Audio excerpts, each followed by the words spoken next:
Death Battle doesn't have the best reputation when it comes to Bleach power scaling, but recently they've put up a matchup that a lot of fans have been waiting for years to see. This is Ichigo Kurosaki versus Yusuke Urameshi. So I'm going to be completely honest with you from the very start, I love both of these characters. I'm a huge fan of both Bleach and Yu Yu Hakusho. Yusuke is hilarious, raw, and the Dark Tournament is still one of the best arcs in all of shonen anime and manga. And when it comes to the victor of this fight, I think the outcome is not even close. So without further delay, let's dive into Death Battle's latest video and see what they got right and what they got wrong. So yeah, here's my reaction to Ichigo versus Yusuke. Enter Ichigo Kurosaki, whose tragic anime backstory came way too early when his mom was killed by a hollow. Reason number one why you should never want your kid to be the anime protagonist. Left with his grief, young Ichigo was crushed under the weight of survivor's guilt. So he lashed out the only way he knew how, beating people up. But this wound began to heal when he found his calling, upon meeting a Shinigami named Rukia. To stop a powerful hollow, she gave Ichigo her powers, rousing unseen potential within. Boom! Just like that, Ichigo's a Shinigami.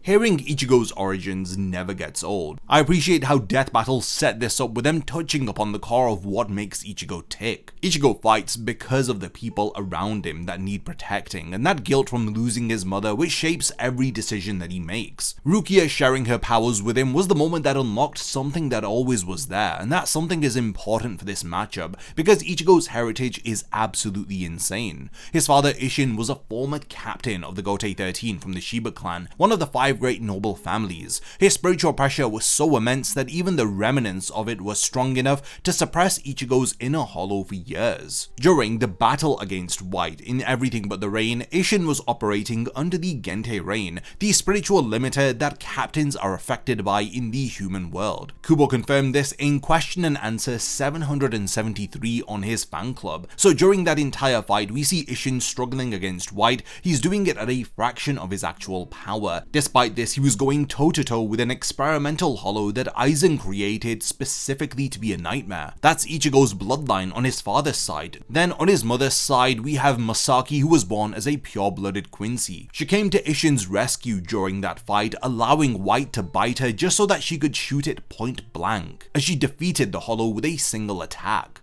Isshin even said later if Masaki still had her Quincy powers when Grand Fisher killed her, the difference between them would have been likely night and day. That's how strong she was. And when White self-destructed after the fight, Isshin took the blast to shield Masaki. This whole chain of events is what gave Ichigo his triple heritage: Shinigami blood from Isshin, Quincy blood from Masaki, and hollow power from White's essence that fused with Masaki before Ichigo was born. Ichigo is a genetic anomaly, and he's one of the most broken hybrid beings in all of Bleach. Shikai. So Ichigo learned to release its inner power, a 10 times boost that takes most Shinigami a decade to master.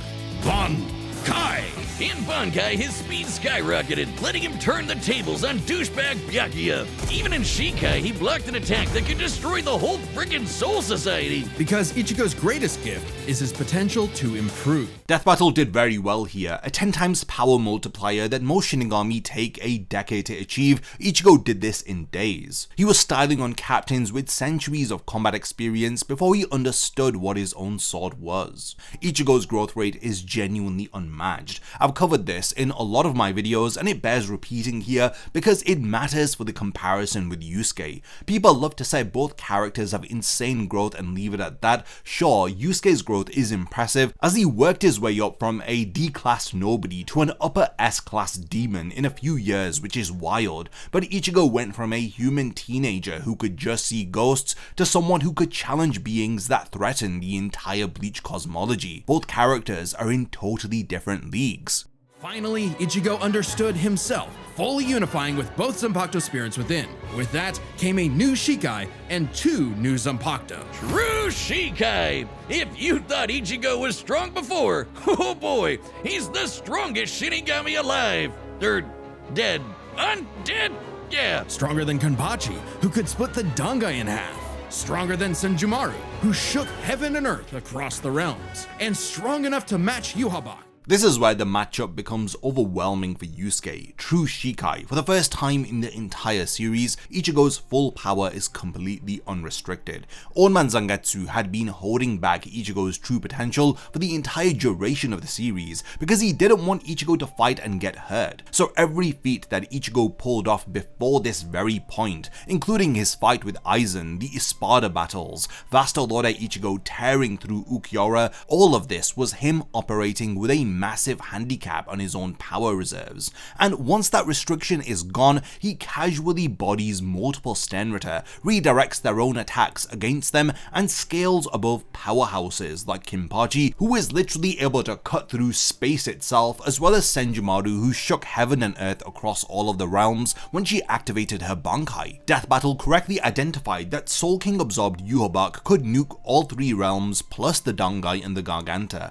That's 3 universal-sized dimensions, the corridors between them, and the Garganta, which contains all of the realms, as well as pocket dimensions called Valley of Screams, which appear to be their very own planetary systems. What Death Battle omitted is Ichigo's training in the Royal Palace, where he walks through the path of Irazusando, which is an anime-exclusive scene. Ichigo walked the path which would identify whether if he is a worthy Soul King candidate. The challenge here is to literally withstand the physical weight of all of the Bleach realms pressing down on you. If you can endure it, you're deemed a worthy Soul King candidate. Ichigo actually passed this test. The anime made it explicitly clear that being the Soul King requires power on the scale of the entire Bleach cosmology, and Ichigo met that threshold before he even tapped into the full power of his true Shikai, which includes his half-hollow merged form. So by the time he actually fights Yhwach towards the end of the 1000-year Blood War arc, he's operating well beyond the baseline that he demonstrated within Irazusando. And not to forget that a Soul King absorbed Yhwach had seen Ichigo's true Bankai in the future, and he immediately broke it because he was scared of what it could do. When even a broken villain like Yhwach is afraid of your most strongest ultimate attack, that tells you everything that you need to know.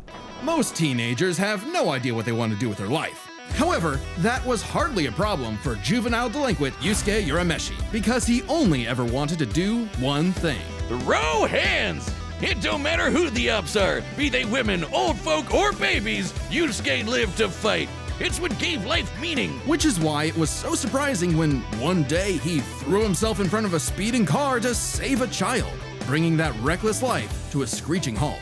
This was Botan, whose job was to ferry Yusuke's newly deceased spirit off to the afterlife. Unfortunately, or I guess fortunately for him, he was such an asshole that the underworld didn't see his selfless death coming and didn't have any space prepared for him. So that was the introduction to Yusuke, the whole setup of hell not having space prepared for him because he was such a menace to society that nobody predicted he'd do something selfless is peak comedy. The moment where Kuwabara is crying and begging for Yusuke to come back is still one of the most emotional scenes in the entire series. But yeah, Yusuke is an incredible main character, and Yu Yu Hakusho does a great job of establishing who he is at the beginning of the series. Yusuke could parry Suzaku's lightning arrows, which are formed from real lightning called down from the sky. And with the help of legendary warrior Genkai, he mastered a signature move that could blast anyone to smithereens. My favorite shonen move ever, the Spirit Gun! At first, Yusuke had a limited number of shots, but eventually he turned it into his personal WMD. Spirit Gun is easily one of the most iconic 90s shonen moves. The versatility of it is also underrated. A Spirit Gun can be used to bounce off of surfaces. Yusuke can also use it for propulsion. He has a shotgun variant of it, as well as Spirit Punch and the Wave. Death Battle did a great job of showcasing how resourceful Yusuke is with this move. He's a scrapper, he fights dirty, adapts, and reads his opponents in order to find openings. His fight against Kibano, where he burned a cigarette on his opponent in order to track him in the dark, is genius level street IQ. But here's where the conversation starts to fall apart for Yusuke, and it's not really his fault. At his peak towards the end of Yu Yu Hakusho, Yusuke is at best a planetary level threat based on generous interpretations.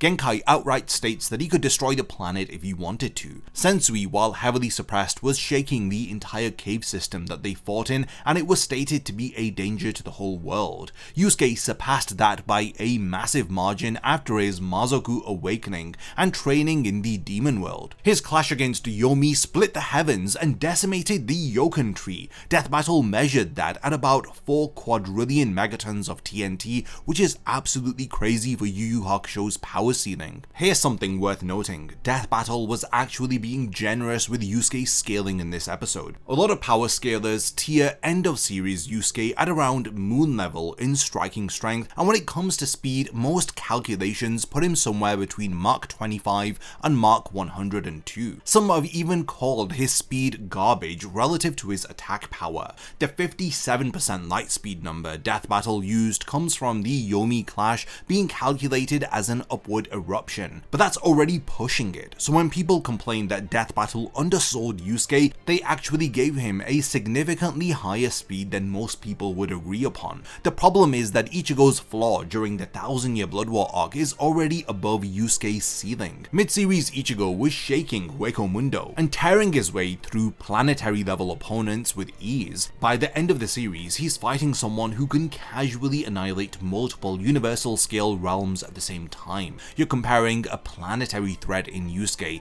to a multi-universal one in Ichigo.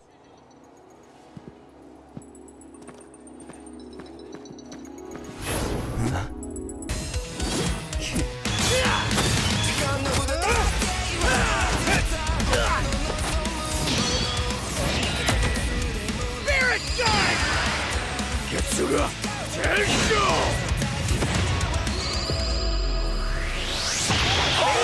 Those demon energy got you scared? Nah.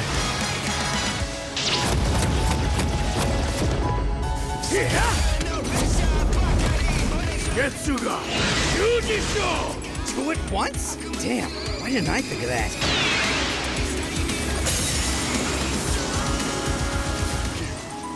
Hell no! This is my fight, jackass! You just told me back!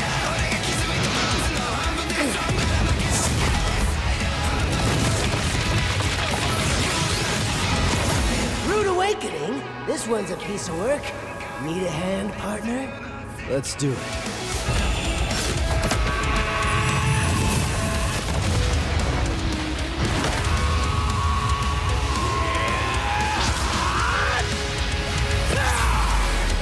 The animation for Death Battle is always incredibly fun to see. The choreography was decent. I love them incorporating Yusuke's scrappy nature, him going aggressive from the jump, getting in shots, and Yusuke really shooting Ichigo in the balls was absolutely hilarious. Yusuke saying 2 at once, why didn't I think of that, is genius. It's something that he genuinely would say and he'd react in a similar manner. It's things like this that really do show that Death Battle does get it right and understands the characters that they're making videos on. This is at least true in 2026 because they still do have some terrible Bleach takes from those older videos like Aizen vs Madara or Ichigo vs Naruto. Ichigo activating his Horn of Salvation form was perfect and the kill was straight up clean. He outclassed Yusuke and that's the reality of this matchup. A lot to cover here, so let's break this down into 4 chapters, starting with their abilities. Yusuke could see Ichigo no problem and resist auras like Toguro's that are similar to Reiatsu, so Ichigo couldn't cheese a win right away. Otherwise, Yusuke was outmatched. Sure, the Spirit Gun could potentially match the Getsuga Tensho, and he had stat-boosting forms like the Mazoku.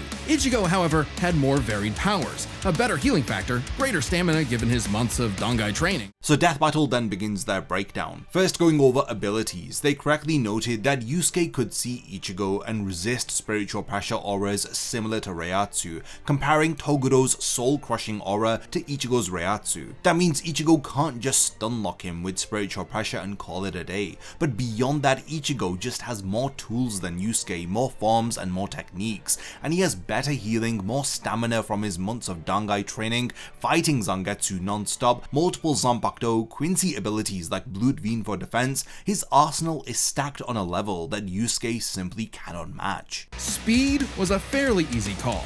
Yusuke could react to lightning early on and obviously got much faster over time. Looking at this blast from his clash with Yomi, it erupted upwards at 57% the speed of light. But Ichigo was faster than light from the start, and he's gotten faster too. He couldn't even see Byakuya at first, but blitzed him in the rematch. Plus, he's got tons of training and power-ups since then. The Soul King Shockwave, for example, expanded across the realms at thousands of times light speed, and Ichigo reacted to attacks from Soul King Yuhabak that utilized the same power. And then there's the speed stat, and this is where things get absurd. Death Battle put Yusuke's best speed feat at 57% the speed of light, based upon his clash with Yomi. As I already mentioned, that's actually generous compared to what most people have calculated his speed at. Meanwhile, Ichigo was faster than light from the Soul Society arc. Uryu outpaced his own shadow, the Sero and Bala from the Espada are confirmed spiritual light, vice captains are reacting to Nagashon beams of light, Ichigo is faster than all of them. By the time the 1000-year Blood War arc happens, the Soul King's shockwave expanded across the realms at thousands of times the speed of light,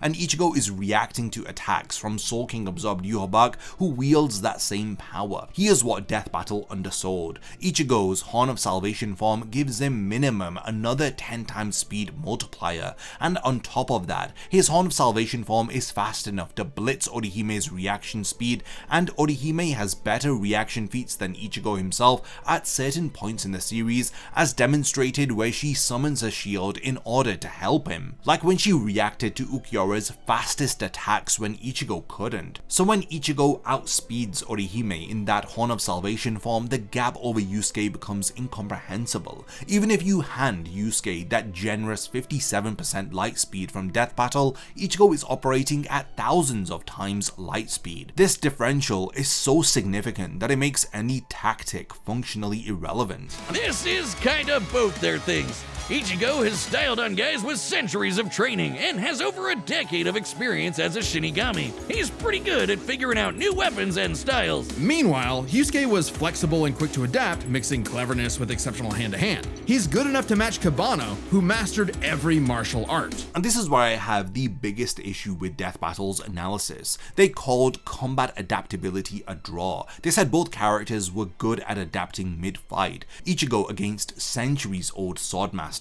Yusuke with his street smarts and martial arts versatility. Yusuke matched Kibano, who mastered every martial art. Ichigo embarrassed captains with hundreds of years of experience on him. You could frame that as comparable, but when one fighter is moving thousands of times faster than the other, who cares about martial arts mastery? I mean, you're comparing a Formula 1 driver to somebody who's riding a bicycle. The speed gap makes the comparison meaningless. Death Battle should have given the edge to Ichigo here, because tactical adaptation only matters if you can physically keep up with your opponent. Power. Between Sensui, Genkai, and Enma, Yusuke could definitely destroy the planet. Examining his sky-splitting clash with Yomi and measuring its scale, that's about 4 quadrillion megatons of TNT, which is crazy. Similarly, mid-series Ichigo could shake Huecomundo, tear through hell, and block attacks that could destroy the Soul Society. But at his peak, he beat Yuhabak, who could destroy several realms, which is far more impressive than just one. To be fair, Yusuke also beat Yakumo, who could threaten 2 realms at the same time, pretty close to Yuhabak's threatening 3. And Yusuke far surpassed Yakumo afterward. The power breakdown is where Death Battle finally got things right. Yusuke at his peak can solidly argue planetary level, maybe several times above baseline planetary with generous scaling through Sensui and the tenfold gap and Yomi. Death Battle measures his sky-splitting clash at 4 quadrillion megatons. That's massive for Yu Yu Hakusho, nobody's denying that. But what's interesting is that in the comments of the video, someone pointed out that Yusuke and Yomi feat was calculated at 285 zetatons in the Sasuke vs Hiei Death Battle. That's a nearly 67 times nerf between episodes. The replies clarified it was a pixel scaling correction, but it's funny that even Death Battle's own numbers for Yusuke went down when they recrunched them. Yeah, but Ichigo scales to Yuhabak destroying 3 universal scale realms plus the Garganta with its 29 pocket dimensions. Now Death Battle said each of those pocket dimensions contains at least a planet and a star, and that's already insane, but I actually covered this in my Bleach cosmology video, and those Valley of Screams pocket dimensions can vary dramatically in size. Some hold a single person, others hold an entire city, so Death Battle went with a generous standardized minimum there. Regardless, regardless, even if you only count the 3 main realms of Bleach without the pocket dimensions, this scaling is still absurd for Ichigo. And this is the part that annoys me when people try to downplay Bleach. I broke this down clearly in my Bleach cosmology video already. The 3 realms are not planets. Kubo used the word Sekai when referring to them, which translates to universe, not Wakusei, which means planet. You can literally see stars in the Soul Society's night sky in chapter 148. Grammy creates a void within chapter 578, and there are countless stars and at least 2 galaxies visible inside it. Each realm has its own space-time continuum in Bleach. The Garganta itself contains all of these universal scale realms, and it's described as being fundamentally different in its dimensional nature,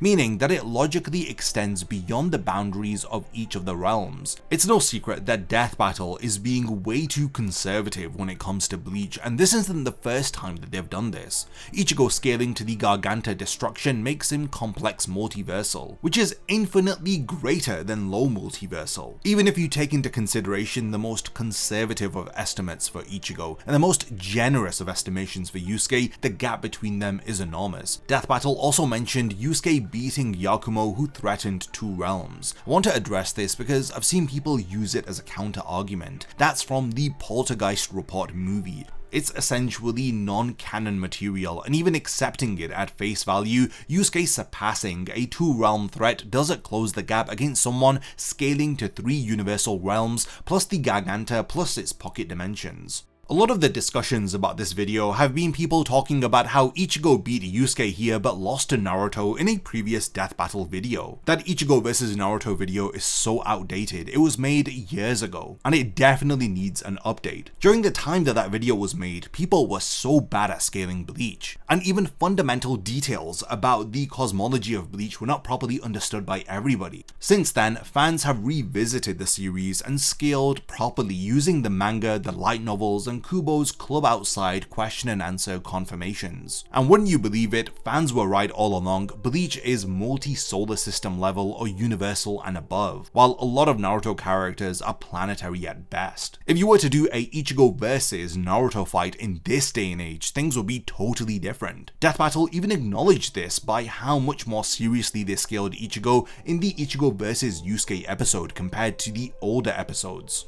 This entire fight was light work for Ichigo. It's a simple no-diff fight. Thankfully, Death Battle got the right result at the end and the execution was pretty solid. I loved the animation, the fight was fun to watch. I just wish they were brutally honest about how badly lopsided this fight actually was, instead of framing categories like speed and adaptability as close calls when in actuality they really weren't. But that is Death Battle for you. They have to make it entertaining and they can't just come out and say, well, this fight isn't even close. Ichigo deletes him in half a second. If you enjoyed my reaction to this Death Battle video, then let me know, and if you want me to react to Aizen vs Madara or Ichigo vs Naruto, then leave a comment under this video, and if there's enough demand, I'll make reactions to them too. But yeah, if you want to learn more about Bleach power scaling, I've got tons of videos on the channel, do go check them out. And lastly, thanks for making it to the end of this one, and I look forward to seeing you in my next video. A massive thank you goes out to all of my amazing Patreon supporters for helping to make this video possible. If you also want to support the channel and see your name in the end of my videos, then check out my Patreon, which has loads of perks like early video access and so much more. Thank you for sticking around till the end of the video, and whatever you contribute will mean a lot to me.